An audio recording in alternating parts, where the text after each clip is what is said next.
नारायण नारायण नारायण नारायण। जय श्री कृष्ण। आदरणीय भागवत प्रेमियों को श्रीमद् भागवत महायज्ञ में हार्दिक स्वागत है। आप में बसे परमात्मा को हृदय से कोटि कोटि वंदन नमन। ओम गम गणपतये नमः। ओम श्री सरस्वते नमः। ओम श्री गुरुभ्यो नमः। कृपामयी श्री राधा रानी, भगवान श्री कृष्ण जी, वेदव्यास जी, सुखदेव जी, परीक्षित जी, हमारे माता पिता, गुरुदेव, इष्ट देव, पूज्या देवी राधा स्वरूपा साध्वी जया किशोरी जी के चरणों में सत सत नमन एवं आह्वान। सब पधार कर भागवत महायज्ञ में हमें प्रेमा भक्ति प्रदान करें, हमारे पूर्वजों का कल्याण करें। सब अपने अपने पूर्वजों को भी आमंत्रण दे सकते हैं भागवत सुनने के लिए। अब हम शंख ध्वनि, गुरु प्रार्थना एवं राम राम 21 से आज का सत्र की शुरुआत करते हैं। जय श्री कृष्ण।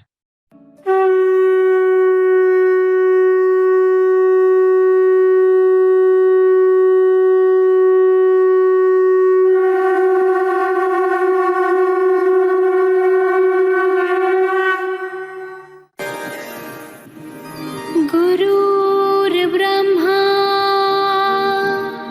गुरुर्विष्णु गुरुर्देवो महेश्वरः गुरुर्साक्षात् परब्रह्म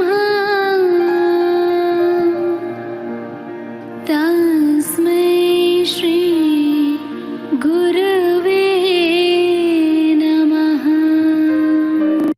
राम राम एक, राम राम दो, राम राम तीन, राम राम चार, राम राम पाँच, राम राम छः, राम राम सात, राम राम आठ, राम राम नौ, राम राम 10, राम राम 11, राम राम 12, राम राम 13, राम राम 14, राम राम 15, राम राम 16, राम राम 17, राम राम 18, राम राम 19, राम राम 20, राम राम 21।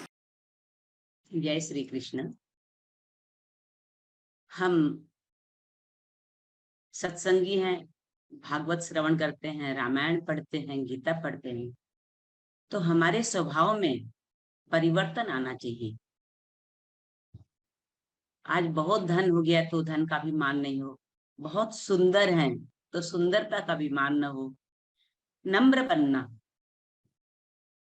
तब तो हमारे सत्संग का हमें कुछ फायदा होता है। रानी सत्यभामा, सुदर्शन चक्र एवं गरुड़ को भी एक बार गर्व हो गया, तो उनका गर्व कैसे दूर किए भगवान ने, वो देखते हैं लीला उनकी। तो हमें भी भगवान को कुछ नहीं चाहिए, वो अहंकार खाते हैं।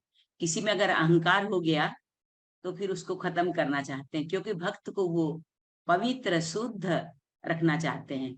तो जब सत्यभामा जी और सुदर्शन चक्र जी गरुड़ जी को हुआ तो उदाहरण से समझते हैं, तो उनका ही गर्व नहीं रह पाया तो हमारा क्यों रहेगा। तो हमें नम्र बनना है, तो उदाहरण से समझते हैं। श्री कृष्ण द्वारिका में रानी सत्यभामा के साथ सिंहासन पर विराजमान थे। उनके पास ही गरुड़ और सुदर्शन चक्र भी बैठे थे। बातों ही बातों में रानी सत्यभामा ने कृष्ण से पूछा, प्रभु आपने त्रेता युग में राम के रूप में अवतार लिया था, सीता आपकी पत्नी थी, क्या वे मुझसे ज्यादा सुंदर थी। कृष्ण समझ गए कि सत्यभामा को अपने रूप का अभिमान हो गया है। तभी गरुड़ ने कहा कि भगवान, क्या दुनिया में मुझसे भी ज्यादा तेज गति से कोई उड़ सकता है। सुदर्शन चक्र से भी रहा नहीं गया और वह भी कह उठे कि भगवान, मैंने बड़े बड़े युद्धों में आपको विजयश्री दिलवाई है, क्या संसार में मुझसे भी शक्तिशाली कोई है। कृष्ण मंद मंद मुस्कुरा रहे थे, वो जान रहे थे कि उनके इन तीनों भक्तों को अहंकार हो गया है और इनका अहंकार नष्ट होने का समय आ गया है। ऐसा सोचकर उन्होंने गरुड़ से कहा, गरुड़ तुम हनुमान जी के पास जाओ और कहना कि भगवान राम माता सीता के साथ उनकी प्रतीक्षा कर रहे हैं। गरुड़ भगवान की आज्ञा लेकर हनुमान जी को लाने चले गए। इधर कृष्ण ने सत्यभामा से कहा कि देवी, आप सीता के रूप में तैयार हो जाएं, और स्वयं कृष्ण ने राम का रूप धारण कर लिया। कृष्ण ने सुदर्शन चक्र को आज्ञा देते हुए कहा कि तुम महल के प्रवेश द्वार पर पहरा दो। ध्यान रहे, मेरी आज्ञा के बिना महल में कोई प्रवेश न करे। आज्ञा पाकर चक्र महल के प्रवेश द्वार पर खड़े हो गए।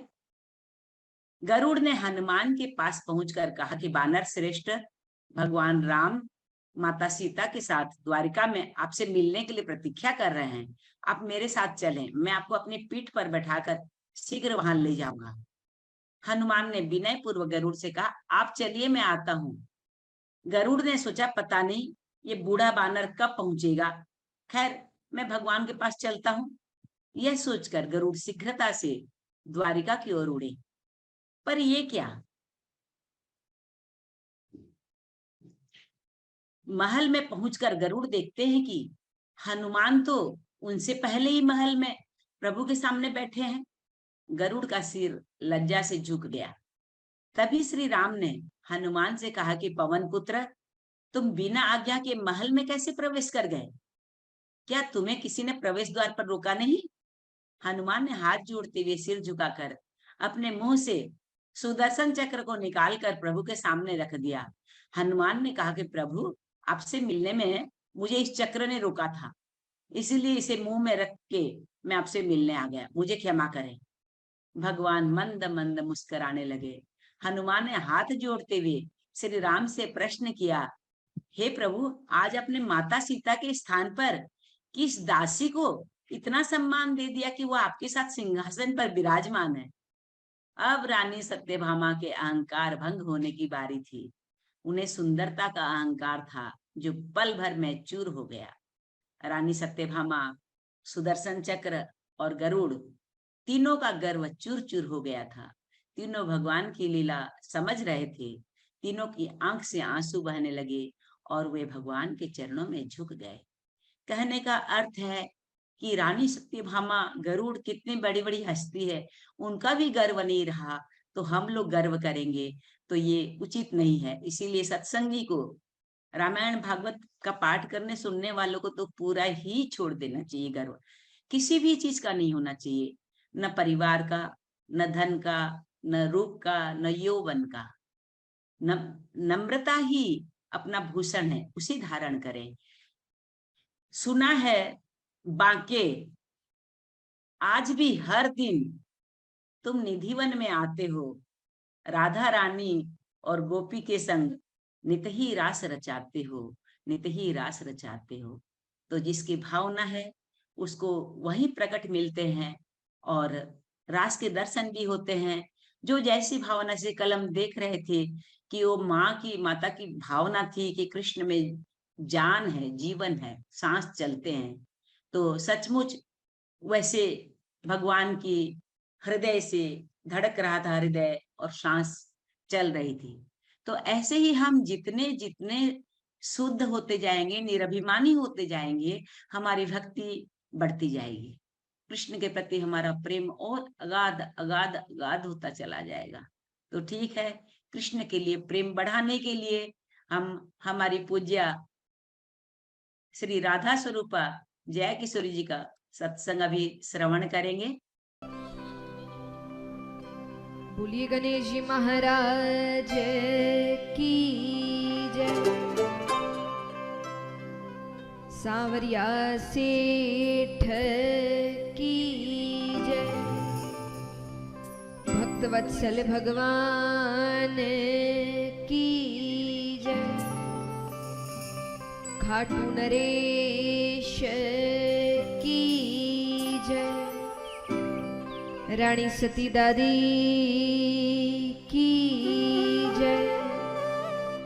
बीराबर जी दादी की जय। बालाजी महाराज की जय। बाबा भूतनाथ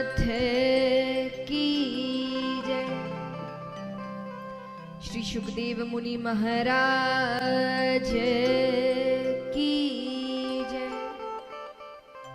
श्रीमद् भागवत महापुराण की जय। वरे नाम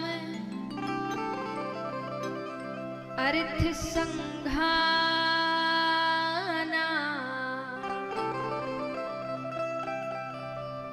रसाना छन्दसामपि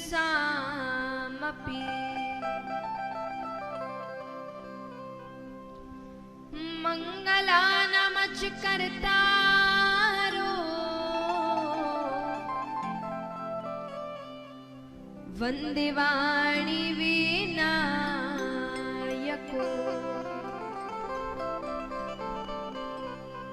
नमो ब्रह्मांड देवाय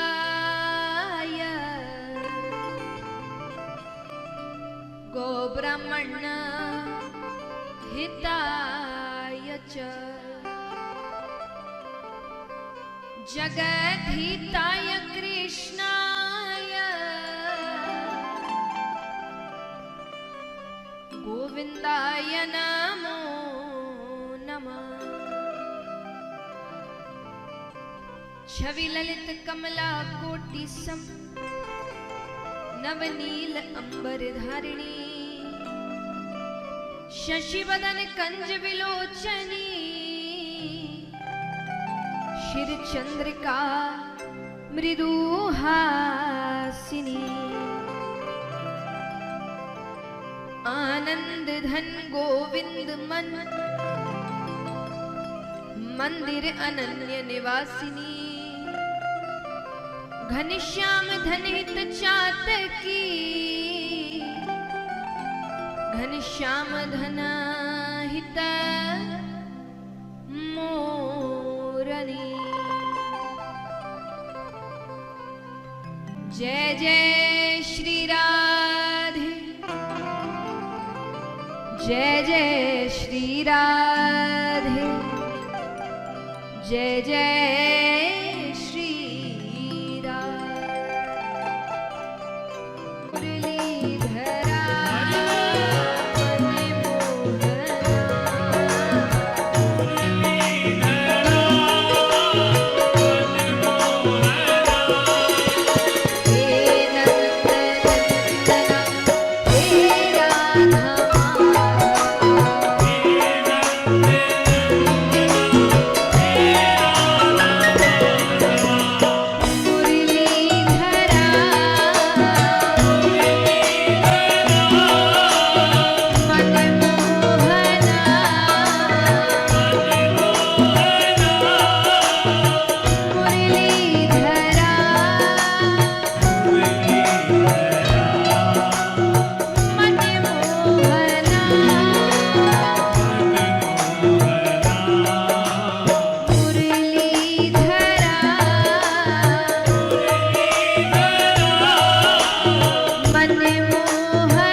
मुरलीधरा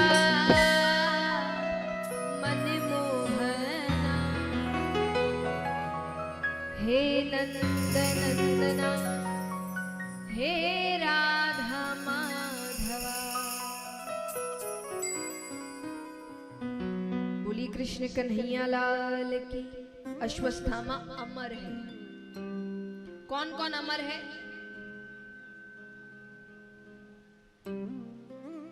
सात लोग अमर हैं। कितने? कौन कौन? अश्वत्थामा बलिर्व्यासो हनुमान च विभीषण कृपा परशुरामश्च सप्तऋषि चिरंजीवी। कौन कौन हुए? अश्वत्थामा बलिर्व्यासो। अश्वत्थामा राजा बलि और व्यासो यानी वेद व्यास जी महाराज। तो अश्वत्थामा बलिर्व्यासो हनुमान च विभीषण, हनुमान जी और विभीषण जी। कृपा परशुरामश्च, कृपाचार्य जी और परशुराम जी महाराज। सप्तऋषि चिरंजीवी। ये अमर है, ये आज भी कहीं घूम रहे हैं और ये कभी मरेंगे नहीं। तो महाराज, लेकिन मृत्यु का घाव उतना बड़ा नहीं होता जितना बड़ा अपमान का घाव होता है।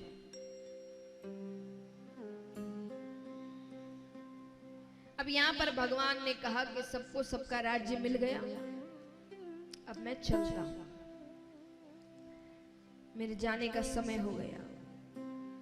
सबसे मिलते हैं, मिलके निकलने लगते हैं, बीच रास्ते से वापस आ जाते हैं। अब वापस आए तो यहाँ पर द्रौपदी जी ने कहा मेरे लिए वापस आए हैं, युधिष्ठिर कहे मेरे लिए वापस आए हैं, भीम कहे मेरे लिए वापस आए, अर्जुन कहे अरे पूरी दुनिया जानती है वो मुझसे कितना प्रेम करते हो, मेरे लिए वापस आए। भगवान कहते मैं किसी के लिए नहीं आया, मैं तो अपने भीष्म पितामह के लिए आया हूं। क्यों? क्योंकि मैंने उसे वादा किया था कि उसके अंत समय में मैं उसके पास रहूंगा। कैसा वादा? जब युद्ध चल रहा था तो युद्ध के कुछ दिनों बाद दुर्योधन ने भीष्म पितामह से कहा कि आप सिर्फ कहने को हमारी तरफ से, बाकी आप लड़ उन्हीं की तरफ से रह रहे हैं, वरना जिसके साथ भीष्म पितामह हो और सामने वाले की सेना में से कोई एक भी मरा नहीं अभी तक। तब क्रोध में आकर भीष्म पितामह ने कहा कि मैं प्रतिज्ञा लेता हूं कल एक पांडव मेरे हाथों मारा जाए। भगवान को पता चलता है, भगवान कहते ये तो भीष्म पितामह ने प्रतिज्ञा ली है तो वो तो उसको पूरा कर रहेंगे। क्या करेंगे? सबके शिविर अलग अलग है, पांडवों के अलग, कौरवों के अलग। ये यहाँ नहीं जाते, वो वहां नहीं जाते। तो भीष्म पितामह अपने शिविर में लेटे हुए हैं, आंखों पर हाथ रखकर। भगवान ने कहा द्रौपदी जी से मेरे साथ चलो, जैसा जैसा कहूं वैसा ही वैसा करना। ठीक है। भीष्म पितामह के शिविर में जाते हैं। अंदर जाना, मुख से कुछ मत कहना, सिर्फ पैरों को छूना। ठीक है। वो जैसे ही अंदर जाती है, पैरों को हाथ लगाती है। भीष्म पितामह ने बिना देखे, क्योंकि उनकी नजर में तो उनके शिविर में केवल कौरव या कौरवों की पत्नियां आ सकती है। उन्होंने जैसे ही चरणों का स्पर्श किया, भीष्म पितामह के मुख से निकला अखंड सौभाग्यवती भव। लेकिन आशीर्वाद दे के तुरंत हाथ हटाते हैं। सामने द्रौपदी जी बैठी है, समझ जाते हैं किसका किया हुआ है। बाहर निकलते हैं, भगवान खड़े हैं, मुस्कुरा रहे हैं। भगवान कहते एक बात बताइए, प्रतिज्ञा बड़ी कि आशीर्वाद बड़ा? भीष्म पितामह ने कहा प्रतिज्ञा तब बड़ी जब मैं जीवित रहूंगा। इतना कुछ किया है तो एक काम मेरा भी करना कल अर्जुन से कहना शिखंडी को सामने रखकर मुझ पे बाण चला दे। मुझे पता है मैं अधर्म के साथ हूं, मुझसे और अब सहन नहीं होता। भगवान ने कहा ठीक है, लेकिन एक वचन दो, मैं तुम्हारे बोले बोले कर रहा हूं ना, मेरा एक काम करना। क्या काम? मेरे अंत समय में तुम मेरे पास रहना, मुझे और कोई नहीं चाहिए, तुम मेरे साथ खड़े रहना। तो भगवान वो वादा पूरा करने आते हैं। हमें भी यही मांगना है, सुख दुख संपत्ति धन दौलत शोहरत नाम, ये तो भगवान हर किसी को जीवन में एक ना एक बार देते हैं, यानी मौका देते हैं। मौके का सही सदुपयोग कर लिया तो धन दौलत नाम शोहरत सब मिलता है। तो भगवान ये सबको देते हैं। एक चीज है जो भगवान सबको नहीं देते, और वो है अंत समय में भगवान के दर्शन। अधिकतरों को तो यम ही लेने आते हैं। हमें भी यही मांगना है। क्या?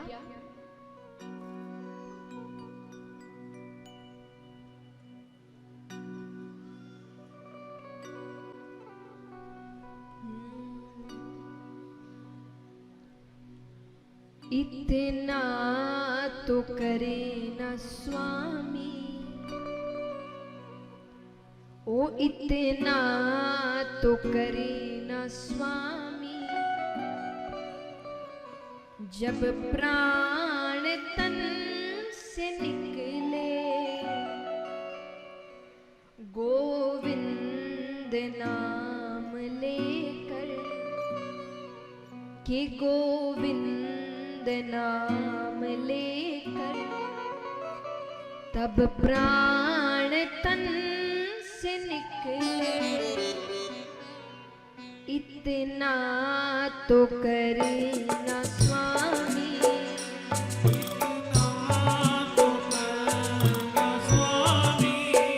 ओ इतना तो करे ना स्वामी,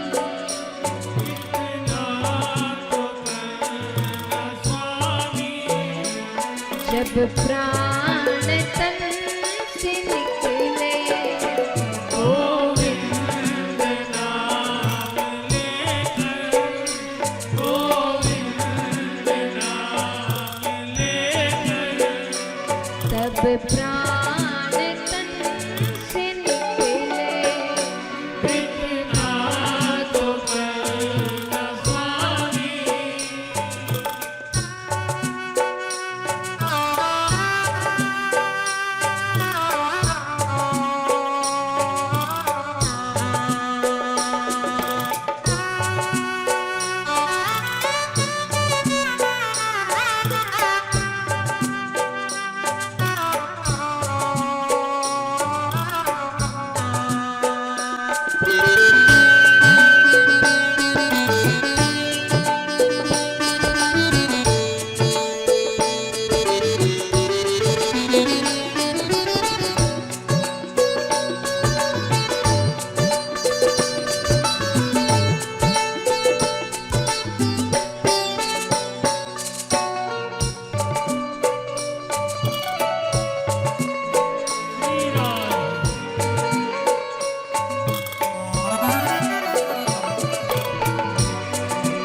जब मांगना ही है तो अच्छे से मांगते हैं, सब कुछ मांगते हैं। भगवान तो लेने आए, लेकिन वातावरण कैसा हो? भक्त कहता है, श्री गंगा जी का तट हो, यमुना का वंशीवट हो,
भगवान भी आए तो कैसे आए, कैसे दिख रहे हो, क्या कर रहे हो? भक्त कहता है मेरा सावरा खड़ा हो, मुरली का स्वर भरा।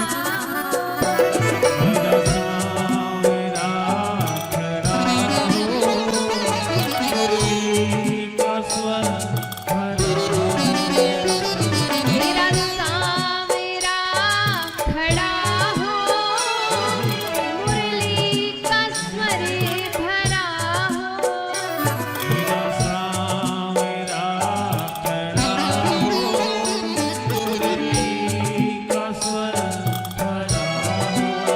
वो तिरछा चरण धरा हो,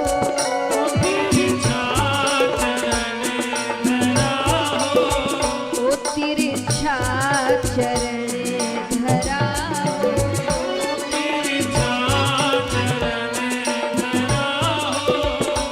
जब प्राण तन से निकले,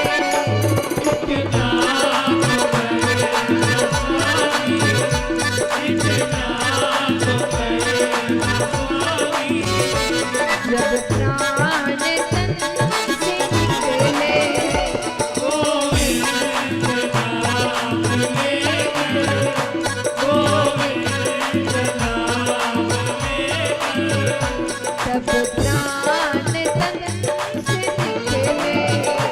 इतना तो करे ना स्वामी, इतना तो करे ना स्वामी।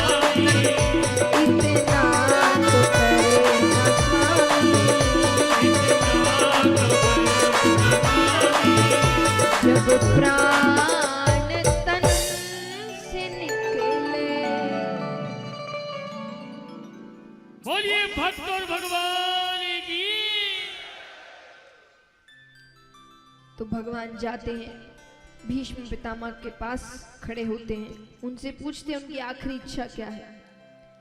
भीष्म पितामह कहते हैं मुझे आपके विराट रूप के दर्शन करने हैं। भगवान अपने विराट रूप के दर्शन कराते हैं। वही देखते देखते भीष्म पितामह की मृत्यु हो जाती है और उनकी आत्मा भगवान के अंदर समा जाती है। अब भगवान यहाँ जाने लगते हैं। यहाँ पर अश्वत्थामा बदले की भावना से बैठा है, उसे सही मौका लगता है। तो अभिमन्यु की पत्नी उत्तरा, उसके गर्भ के अंदर पांडवों का आखिरी अंश पल रहा था, बाकी बच्चे तो मारे गए। उसने उसके गर्भ पर ही ब्रह्मास्त्र चला दिया। उत्तरा दौड़ते हुए भगवान के पास जाती है। वो कहती है जिसने मेरी सास की रक्षा की, वो मेरी रक्षा क्यों नहीं करेगा? रोते हुए भगवान को पुकारती है। और जैसा मैंने कहा, ये भगवान की कमजोरी है, वो भक्त को रोते हुए, तो जो भगवान ने कभी नहीं किया वो भगवान अब करते हैं। क्या करते हैं?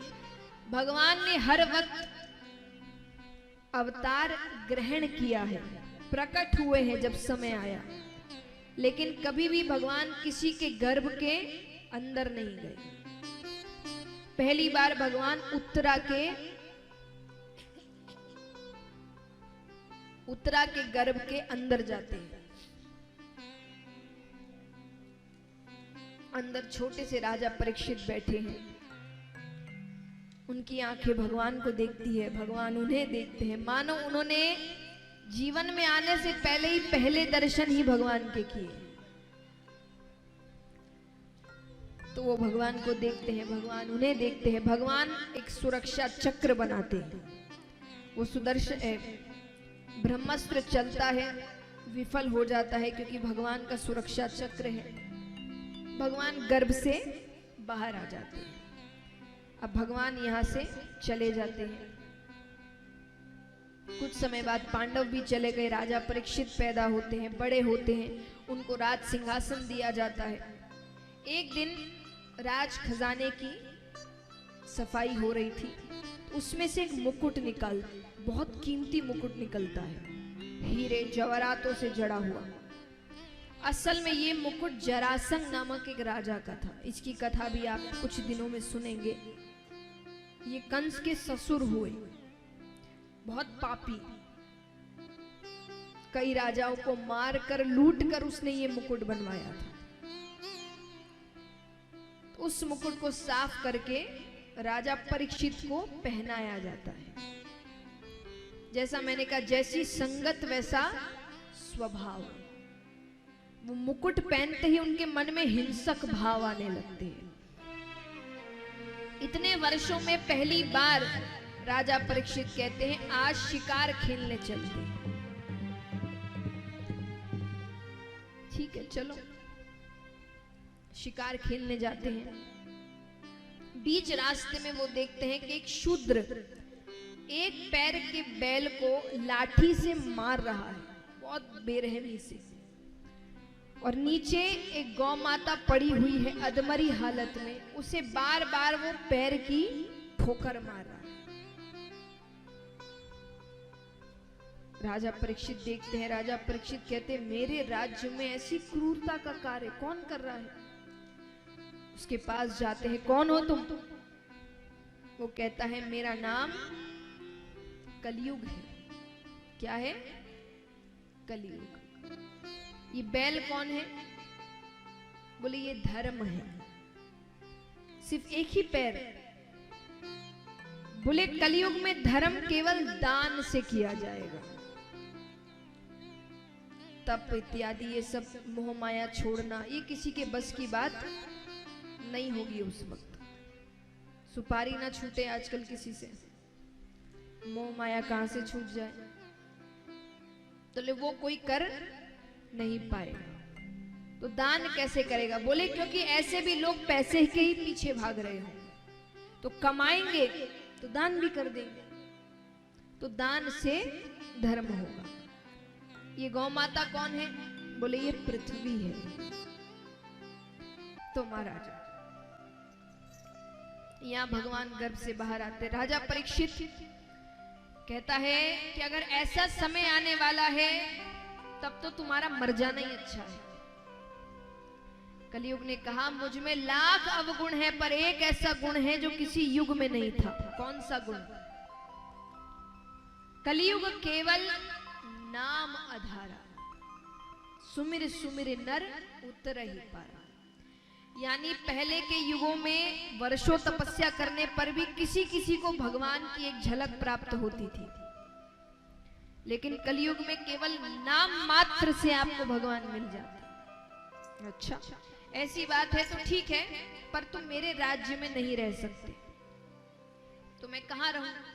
बोले वहां रहो जहां मदिरा पान होता है, जहां गलत लोगों के साथ संग होता है, जहां नशा इत्यादि करते हैं, चोरी डकैतियां होती है, पाप होते हैं। अब कलयुग मन में कहे, ये सारे प्लॉट तो मैंने पहले से ही बुक करके रखे हैं। कलयुग कहे, काम करिए, एक स्थान मुझे मेरे मन मुताबिक दीजिए। कौन सा स्थान? मुझे सोने में स्थान चाहिए। सोना यानी स्वर्ण। राजा भूल गए कि उन्होंने खुद ने सोने का मुकुट पहन कर रखा है। राजा ने कहा, ठीक है, कलयुग प्रवेश कर गया। राजा शिकार खेलने जाते हैं। शिकार करते करते भटक जाते हैं। एक कुटिया दिखती है, कुटिया के अंदर जाकर कहते हैं कि मुझे पानी चाहिए। अंदर जो ऋषि बैठे हैं वो तपस्या कर रहे थे, तो उनको कुछ सुनाई नहीं दे रहा, वो अपनी धुन में है। एक बार, दो बार, तीन बार तो राजा ने कहा। फिर नीचे एक मरा हुआ सर्प पड़ा था, राजा ने वो सर्प उठाया और ऋषि के गले में डाल दिया। ये दृश्य ऋषि के शिष्य ने देख लिया। शिष्य ने उनके बेटे से कहा। बेटे ने बिना जाने बिना समझे वहीं खड़े खड़े कह दिया, जिसने भी हरकत की है अगले 7 दिनों में तक्षक नाग के डसने पर उसकी मृत्यु हो जाएगी। जब ऋषि को पता चलता है, वो राजा परीक्षित से कहते हैं, कैसी ऐसी बात है? राजा परीक्षित ने उसी वक्त अपना राज्य छोड़ दिया। सुखदेव जी को बुलाया जाता है कि आप श्रीमद् भागवत कथा सप्ताह पारायण करिए। क्यों? 7 दिनों में राजा परीक्षित को भगवान से मिलाना है। ये काम सुखदेव जी के अलावा और कोई नहीं कर सकता।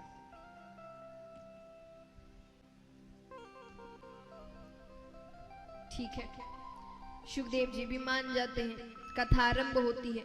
राजा परीक्षित कहते हैं सबसे पहले तो मुझे भगवान के वराह अवतार के बारे में बताइए। भगवान ने ये अवतार कब लिया, क्यों लिया? राजा परीक्षित कहते हैं, सुखदेव जी कहते हैं कि आप भगवान की कथाएं सुनना चाहते हैं। आपकी जिज्ञासा देखकर मुझे बहुत प्रसन्नता हुई। अब शायद मुझे कथा सुनाने में और आनंद आए। कथा सुनाने में तभी तो आनंद आए जब आप सब सुनना चाहे। अब आप सब इधर उधर देखते रहेंगे, बातचीत करते रहेंगे तो मुझे आनंद थोड़ी आएगा। लेकिन अगर आप अच्छे से सुनेंगे तो मुझे और अच्छा लगेगा। तो सुखदेव जी ने कहा, तुमने पहली बार में ही दिल जीत लिया, अब मुझे कथा सुनाने में और आनंद आएगा। सुखदेव जी कहते हैं कि दिति अपने पति कश्यप ऋषि के पास जाती है शाम के समय संतान की कामना से। कश्यप ऋषि ने कहा, यह समय सही नहीं है, ये पूजा पाठ का समय है, हर चीज के लिए एक समय दिया गया है।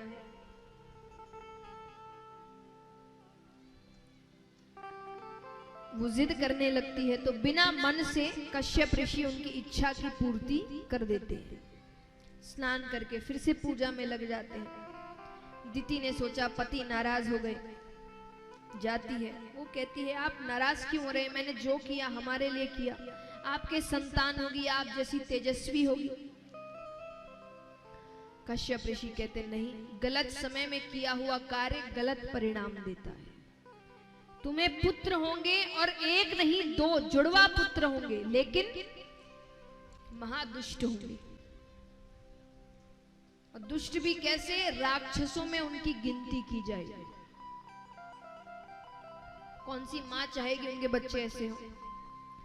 माफी मांगती है, मैंने किसी गलत भावना से कुछ नहीं किया, मैंने जो किया बस संतानों के लिए किया।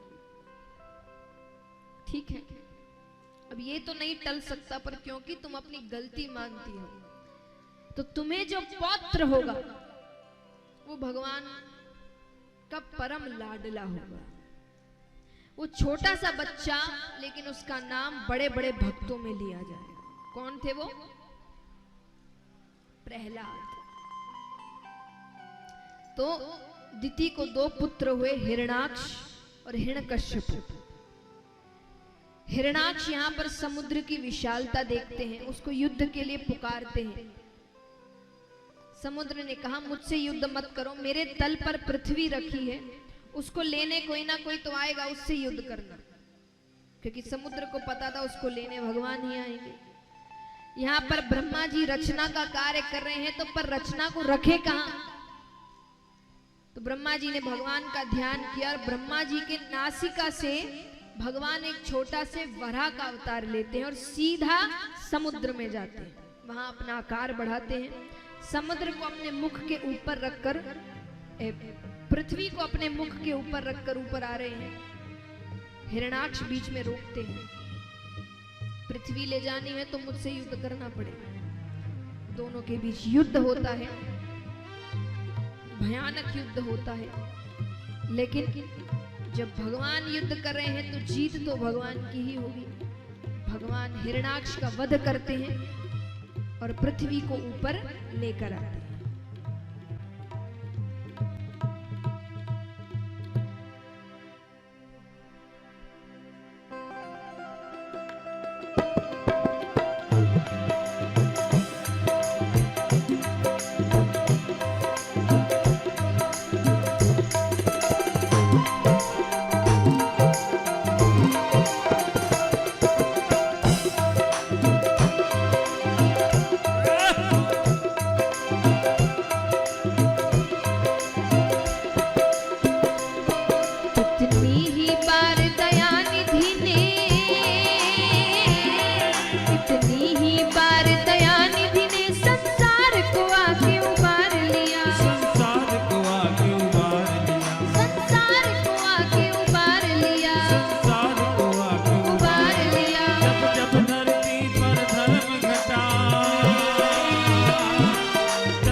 भगवान इस प्रकार वराह अवतार ग्रहण करते हैं।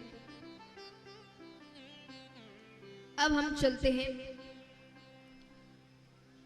सती चरित्र की ओर।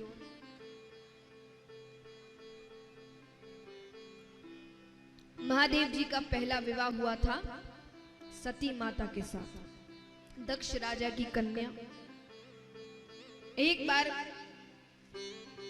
एक सभा में महादेव जी इत्यादि सब आए हुए थे।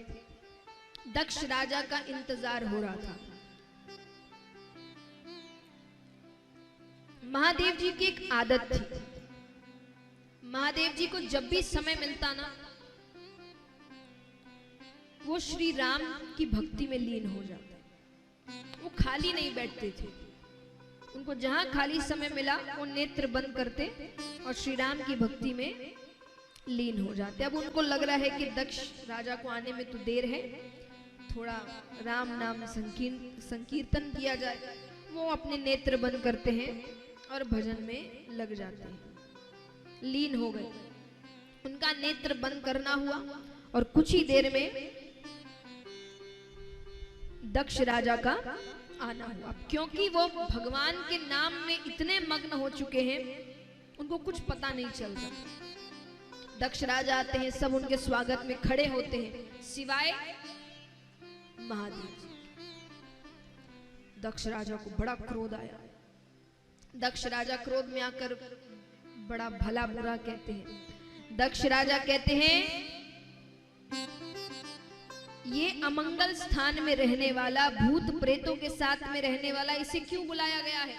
अरे ये तो देवताओं के साथ बैठने योग्य नहीं है। कहते हैं कि जो गुणी व्यक्ति होते हैं ना, उनकी निंदा भी उनकी स्तुति बन जाती है। जो बड़े बड़े ग्रंथ होते हैं, इनको समझना थोड़ा मुश्किल होता है। उनके एक एक श्लोक के हजारों मतलब होते हैं, तो इसीलिए टीकाकार होते हैं। टीकाकार कौन होते हैं? जो बड़े बड़े ग्रंथों को अपने मत से समझाते हैं कि ऐसा लिखा गया होगा या ये मतलब होगा। तो कुछ टीकाकार है जो ये सब बातों पर लिखते हैं कि गुणी व्यक्तियों की निंदा उनकी स्तुति होती है। कैसे? 3 बातें कही। पहली चीज, अमंगल स्थान में रहता है। कई बार आप देखेंगे भोले बाबा का जहां मंदिर होता है ना, उसी के आसपास शमशान घाट भी होता है, जहां पर सारे काम किए जाते हैं मृत्यु के बाद के। अब ये बात बताइए, स्थान अमंगल कैसे हुआ? अगर आपको पता है कोई स्थान अमंगल है तो आप वहां जाएंगे? कोई जाएगा? अगर आपको पता है कि ये स्थान अमंगल है, वहां कोई नहीं जाएगा। पर वहां जाने से आप खुद को रोक सकते हैं। एक ना एक बार तो वहां जाना ही पड़ेगा।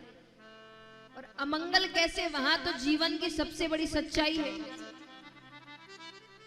कहते हैं कोई भी व्यक्ति आपके, मतलब मान लीजिए किसी के परिवार से किसी की मृत्यु हो जाए तो वहां परिवार का सदस्य होने के नाते जाना पड़ता है। जब तक व्यक्ति वहां खड़ा होता है ना, उसको जीवन का सच समझ में आ जाता है। उसको लगता है कि सब व्यर्थ है, कुछ साथ नहीं जाने वाला, ये जो भागा दौड़ी कर रहे हैं कोई काम की नहीं। क्योंकि अमीर से अमीर भी वहीं आता है और उसी के बगल में गरीब से गरीब है। दोनों की चिता एक साथ है और कोई अंतर नहीं है। एक सी लकड़ियां, एक सा कपड़ा, सब कुछ। ऐसा नहीं धनवान के लिए सोने की लकड़ियां आ रही है, नहीं, बिल्कुल एक। तो जब तक वहां खड़े रहो, संसार का सच समझ आता है। भले ही वहां से बाहर निकलते हुए संसार फिर खींच लेता है अपनी ओर, लेकिन जब तक वहां रहते हैं सब कुछ व्यर्थ लगता है। तो ये स्थान अमंगल कैसे हुआ? अब वही सती माता हिमाचल राजा के यहाँ पर पार्वती माता के रूप में जन्म लेती, बड़ी होती है, विवाह योग्य। नारद जी जाते हैं हिमाचल राजा के यहाँ। हिमाचल राजा ने कहा कन्या बड़ी हो गई है, कोई अच्छा वर बताइए। हम भी जब बच्चे बड़े हो जाए तो अपने दोस्त इत्यादियों से कहते हैं ना कि कोई अच्छा रिश्ता हो तो बताना। तो नारद जी से कहा उन्होंने, नारद जी ने, अब नारद जी को सब पता है, नारद जी ने कहा बहुत अच्छा रिश्ता है। लड़का कौन है, क्या नाम है? बोले नाम है महादेव। अच्छा है, बहुत अच्छा है, परिवार अच्छा है, धन इत्यादि है। बोले नाम इतना है, धन इतना है कि उनके दर पर ब्रह्मा विष्णु आते हैं। अच्छा, आपका देखा हुआ है? अरे बिल्कुल देखा हुआ है, रिश्ता पक्का। कुछ नहीं देखा, दिखता कैसा है, क्या है, रिश्ता पक्का। तारीख निकलवा रहे हैं यहाँ पर। अब नारद जी विष्णु भगवान के पास जाते हैं कि रिश्ता मैंने पक्का कर दिया, लेकिन महादेव जी से बात मैं नहीं करूंगा, वो आपको ही करनी पड़ेगी। ठीक है। विष्णु भगवान जाते हैं। विष्णु भगवान ने कहा प्रभु बहुत समय हो गया, अब विवाह कर लेना चाहिए, कन्या बहुत अच्छी है, आप देखिए तो सही। कन्या दिखाते हैं तो महादेव जी कहते अरे ये तो सती ही है जो वापस आई है। मान जाते हैं। आइए दर्शन करते हैं। जैसे हमारे आपके घर के विवाह होते हैं बिल्कुल उसी प्रकार सबसे पहले पार्वती माता को हल्दी लगाई जा रही है, मेहंदी लगाई जा रही है। हल्दी मुलाई थारे तेले चढ़ा कि हल्दी मुलाई थारे तेले चढ़ा, हल्दी रो मोले चुकावाला, उगतेड़ो सूरज रो रंग लागे सुरंग, मैं तो भोरा भोर बाणे बिठावाला, मैं तो हरा हरा मूंग बिखरा वाला।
सखियां कहती है क्या, चलो रे सखियां चलो हिमाचल के द्वारे राज, चलो रे सखिया चला हिमाचल के द्वारे राज, चलो रे सखियां चलो हिमाचल के द्वारे राज, चलो रे सखिया चला हिमाचल के द्वारे राज, गोरा भैरू पीत तीरथ से गोरो है या कालो राज, गोरा भाईरो दीन रखना गोरो है या कालो राज, चलो रे सखियां चलो हिमाचल के द्वारे राज, चलो रे सखिया चला हिमाचल के द्वारे राज। हल्दी लग गई, मेहंदी लग गई, अब किसकी बारी है? हाँ? जयमाल, उसके लिए शंकर भगवान को बुलाने के लिए किसकी बारी है? बारात, बारात लेकर आएंगे ना भगवान, तो महादेव जी की बारात आ रही है।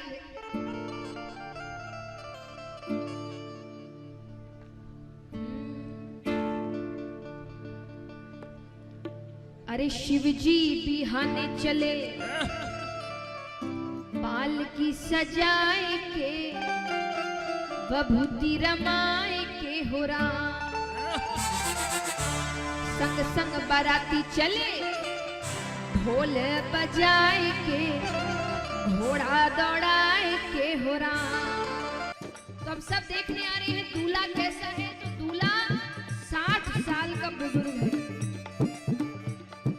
भोले बाबा ने अपना रूप बदल के 60 साल के बुजुर्ग का रूप बना लिया।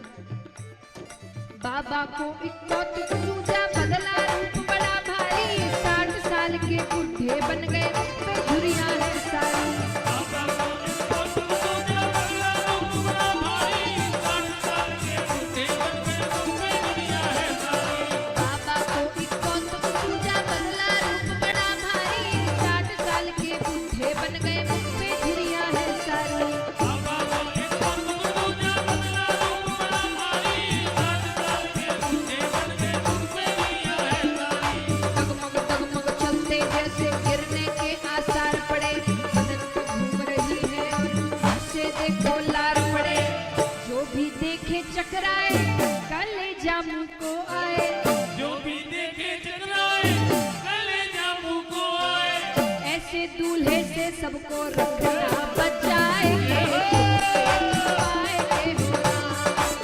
ओ भैया शिव जी बिहाने चले भाल की सजाएंगे, भभूति रमाएंगे हो राम।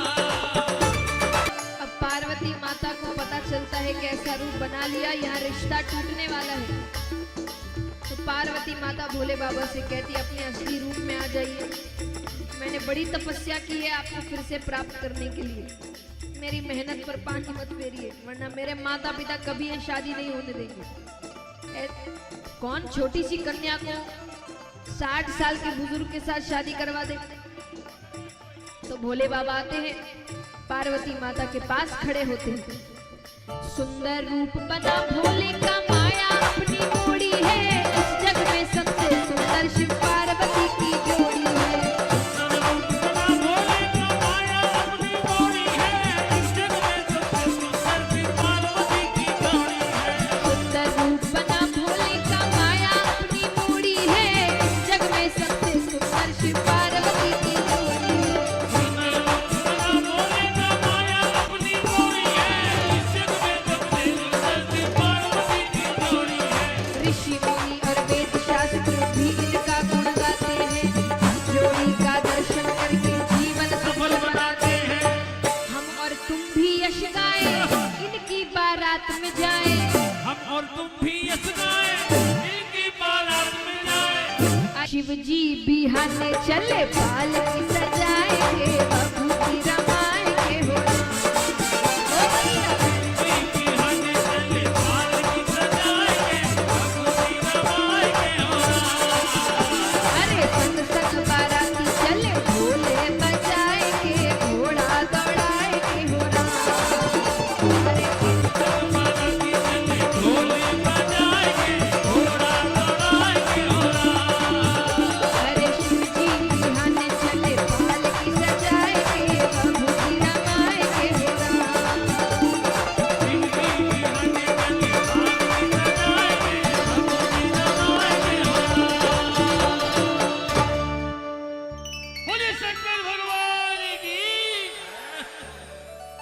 बारात तो आ गई, अब किसकी बारी है? तोरण। सब भूल गए ना? तोरण की बारी है। तो तोरण आया रायबर, हरे हरे क्या प्यारा।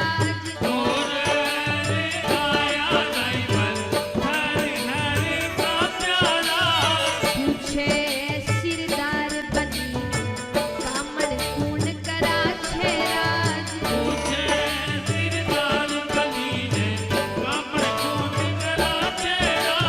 तुम्हें काई जाना हमारा, जोशी कामन करा राज।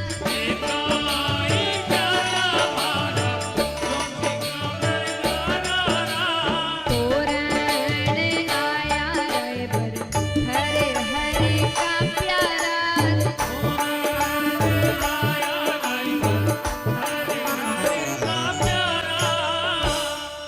अब किसकी बारी है? वरमाला। तो वरमाला में सब महादेव जी से क्या कह रहे हैं? ओ झुक जाओ, झुक जाओ, झुक जाओ शिव जी महाराज, झुक लो पड़सी जी।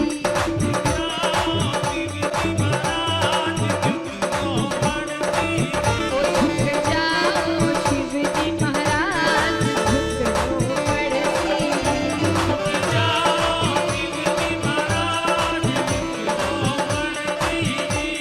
क्यों झुकना पड़ेगा?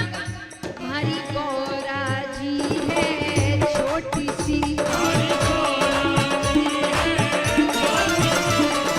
गौरा जी है छोटी सी।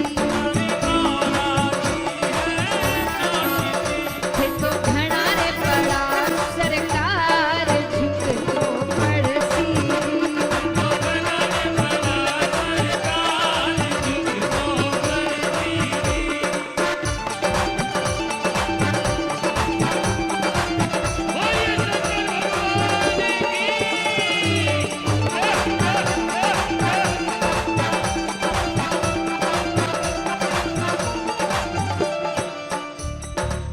और देखते ही देखते क्या हुआ?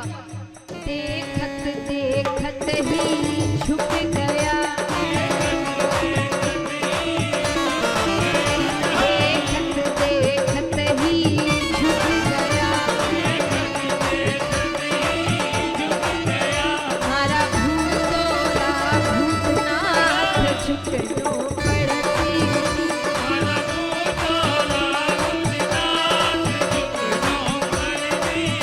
झुक जाओ शिव जी महाराज, झुक लो पड़सी।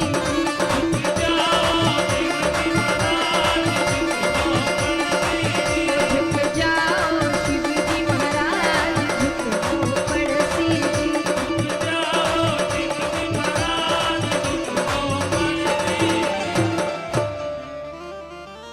बोलिए शंकर भगवान की। और जोरदार तालियां एक साथ। हरि बोल, हरि बोल, हरि बोल, हरि बोल, हरि बोल, हरि बोल। ओ हरि बोल, हरि बोल, हरि बोल, हरि हरि बोल, हरि बोल, हरि बोल, हरि बोल। पूरे पूरे हाथ उठाकर एक साथ। जय जय राधा, जय जय राधा, जय जय राधा रमन हरि बोल, जय जय राधा रमन हरि बोल।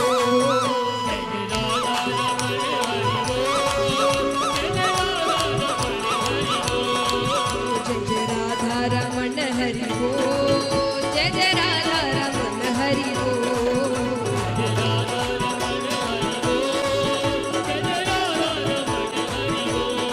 ओ जय जय राधा रमन हरि बोल, ओ जय जय राधा रमन हरि बोल। बोलिए राधा माधव भगवान की। जय श्री कृष्ण। थोड़ी देर बाहर से तो हमने देखा, अभी अंदर से वो परमात्मा से जोड़ते हैं, आंखें बंद करके 2 मिनट कृतज्ञता प्रकट करते हैं। तो सबकी आंखें बंद।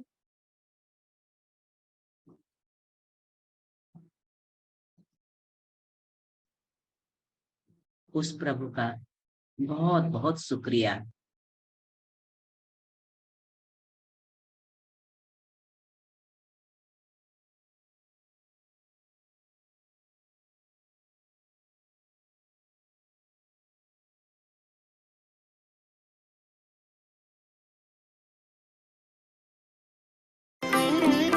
मेरा आपकी कृपा से सब काम हो रहा है। मेरा आपकी कृपा से सब काम हो रहा है। मेरा आपकी कृपा से सब काम हो रहा है। मेरा आपकी कृपा से सब काम हो रहा है। करते हो तुम कन्हैया, मेरा नाम हो रहा है। करते हो तुम कन्हैया, मेरा नाम हो रहा है। मेरा आपकी कृपा से सब काम हो रहा है।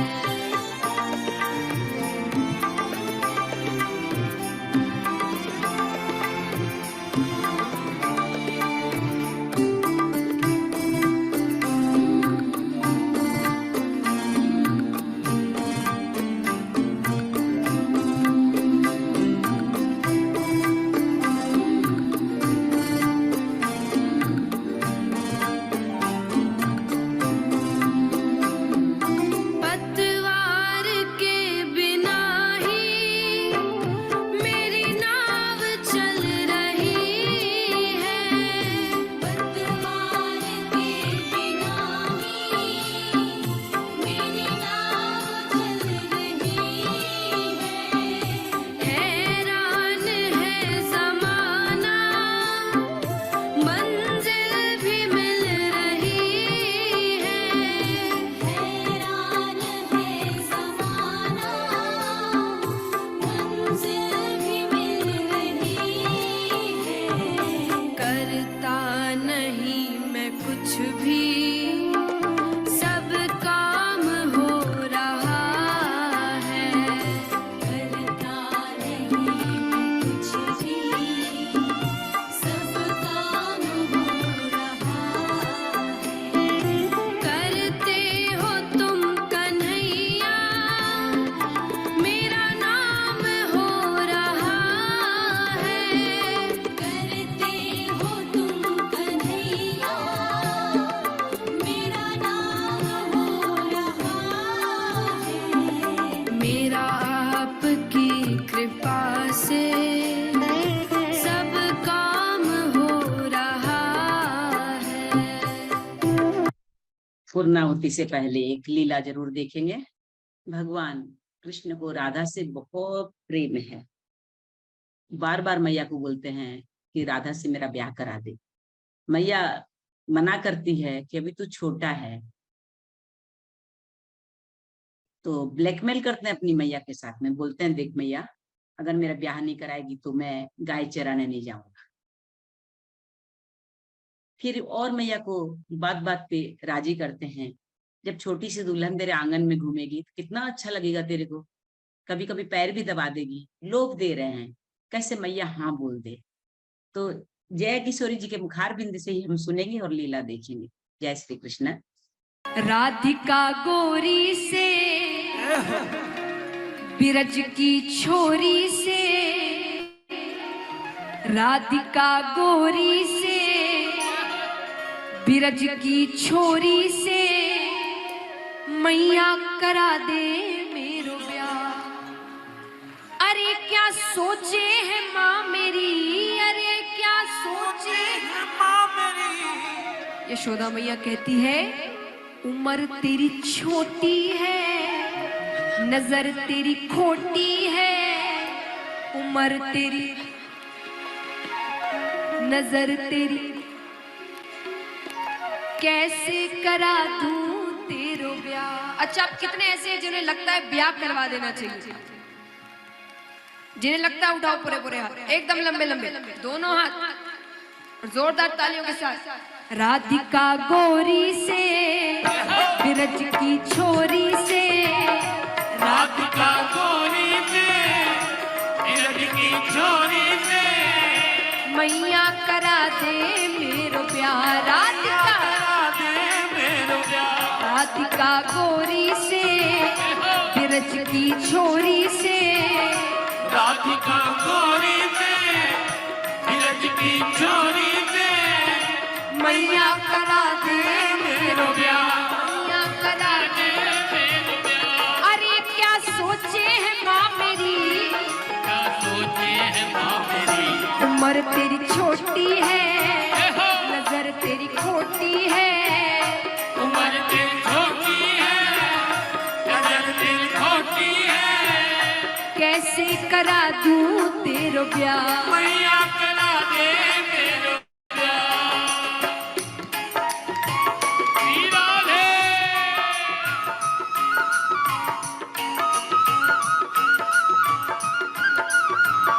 बोलिए राधे रानी की।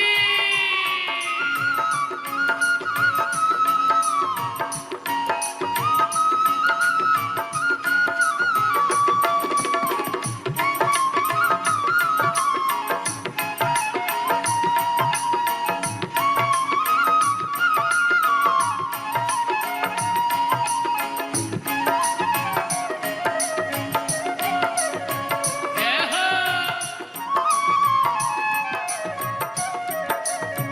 जय हो।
जय हो।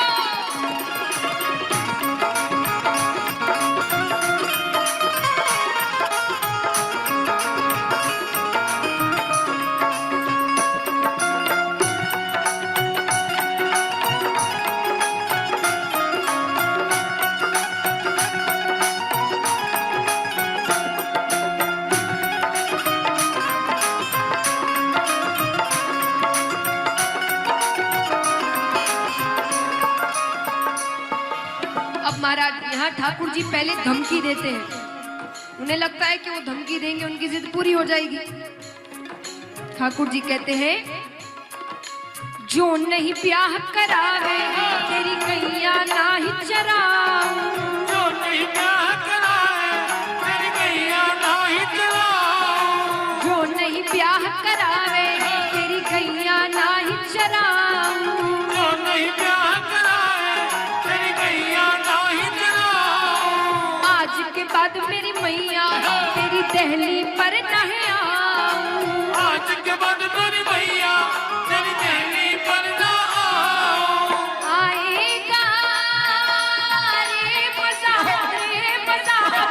जीत हार का राधिका गोरी से, बिरज की छोरी से, राधिका गोरी से, बिरज की छोरी से, मैया करा दे मेरो ब्याह। कैसे करा दूं तेरा प्यार।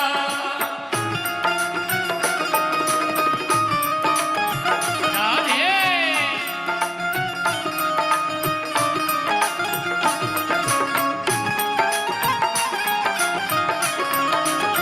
राधे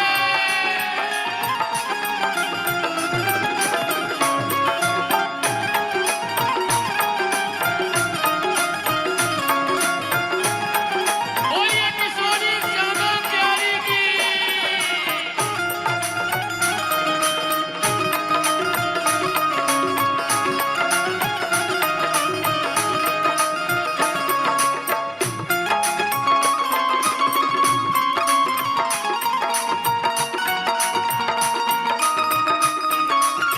राधे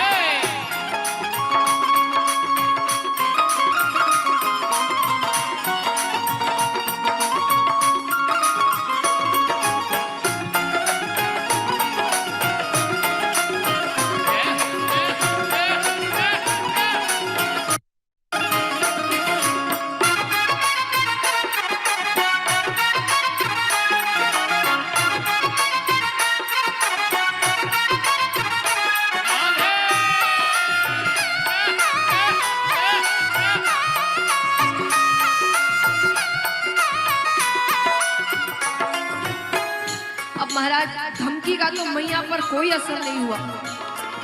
ठाकुर जी कहते हैं धमकी वमकी काम नहीं आने वाली। अब थोड़े भविष्य के दर्शन कराते, प्रेम से समझाते हैं कि अगर विवाह हो गया तो भविष्य कैसा होगा।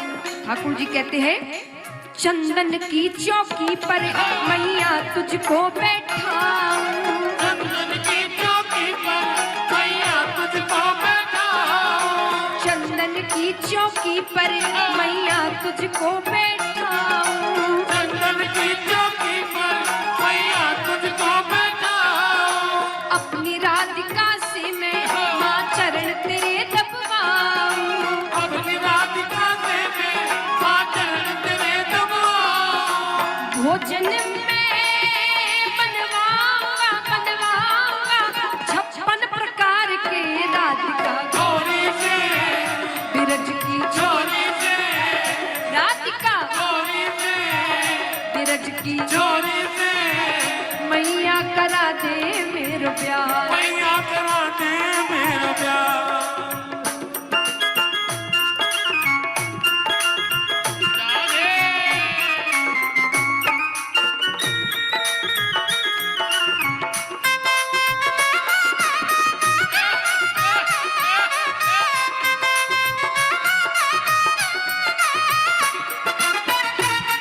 बोलिए बरसाने वाली की।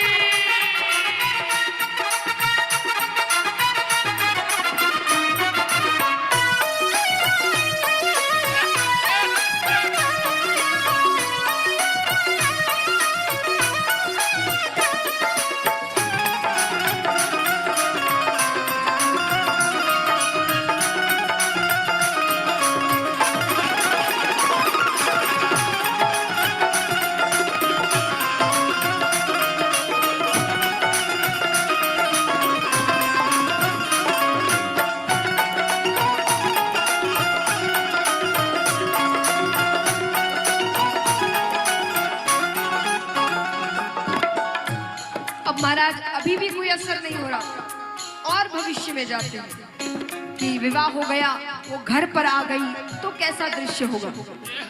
ठाकुर जी कहते हैं छोटी सी दुल्हनिया जब अंगना में डोलेगी, छोटी सी दुल्हनिया जब अंगना में डोलेगी।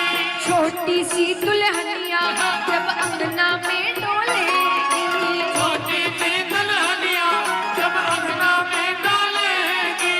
तेरे सामने मैया वो घूंघट ना खोलेगी, तेरे दामन मैया वो घूंघट ना खोलेगी।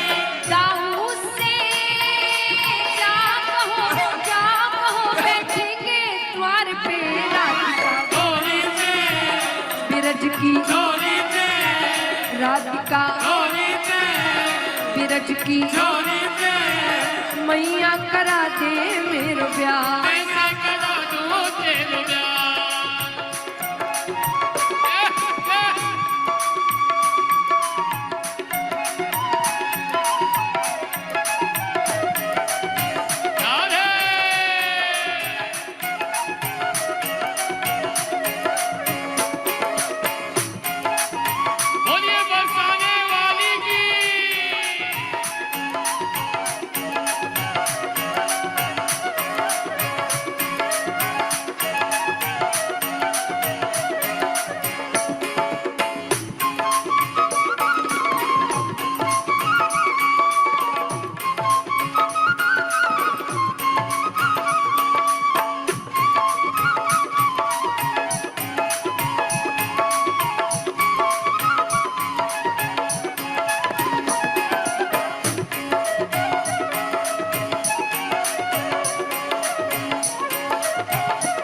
यशोदा मैया क्या जवाब देती है ठाकुर जी को। इतनी बातें उन्होंने ठाकुर जी की सुनी।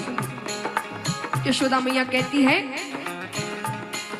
सुन बातें लाला की मैया बैठी मुस्काए, सुन बातें लाला की मैया बैठी मुस्काए, सुन बातें लाला की मैया बैठी मुस्काए, सुन बातें लाला की मैया बैठी मुस्काए, लेके बलैया मैया हिबड़े से अपने लगाए, एक बुलैया मैया हिबड़े से अपने लगाए, नजर कहीं लग जाए ना मेरे लाल को राधिका, छोरी से बिरज की छोरी से राधिका, छोरी से बिरज की छोरी से मैया करा दे मेरो ब्याह। मैया करा दे मेरा प्यार, अरे क्या सोचे है माँ मेरी, अरे क्या सोचे बाबरी, उम्र तेरी छोटी है, नजर तेरी खोटी है,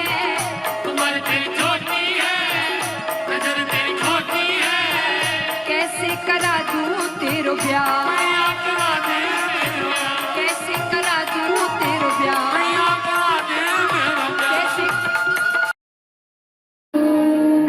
पूर्णमदः पूर्णमिदं पूर्णात् पूर्णमुदच्यते पूर्णस्य पूर्णमादाय पूर्णमेवावशिष्यते। ॐ शान्तिः शान्तिः शान्तिः। जय श्री कृष्ण। भगवान आप हमारा हाथ पकड़े रहिए। दुनिया में बहुत भीड़ है। जैसे कोई मेला में जाते हैं तो पिता अगर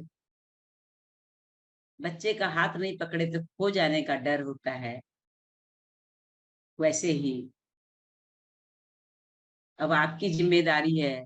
जगत में हम रहते तो हैं, तो पकड़ लो हाथ मेरा प्रभु, जगत में भीड़ भारी है, कहीं मैं खो न जाऊं, जिम्मेदारी तुम्हारी है, जिम्मेदारी तुम्हारी है। इसलिए हे प्रभु, आपकी जिम्मेदारी है हमको संभालने की। हम आपके प्रेम में, भक्ति में, ज्ञान में लगे रहें। जय श्री कृष्ण। आप लोग स्वस्थ रहें, कृष्ण सेवा में व्यस्त रहें एवं कृष्ण प्रेम में ऐसे मस्त रहें।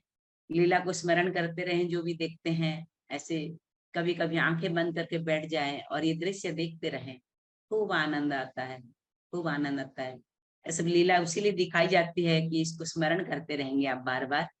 जय श्री कृष्ण। कल फिर आपके दर्शन होंगे एक नई ऊर्जा के साथ में, एक नई लीला के साथ में, प्रभु के साथ अपने जुड़ेंगे। जय श्री कृष्ण।